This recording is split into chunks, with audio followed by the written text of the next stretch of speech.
Hello, if you are wondering if there is a headphone jack available on OnePlus Nord for 5G, then the answer is unfortunately no. Usually the headphone jack is located at the top somewhere over here, and as you can see in this case it is not present. And in addition to that, you may be wondering if it's at the bottom, and the answer is unfortunately no.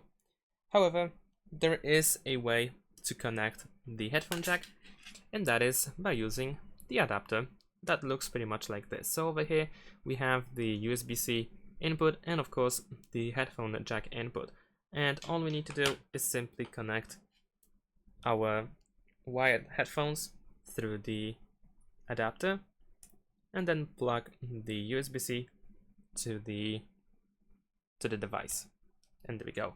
And this is how we can use our headphones. Thanks for watching, leave a like and subscribe to my channel, and see you in my next videos. Bye.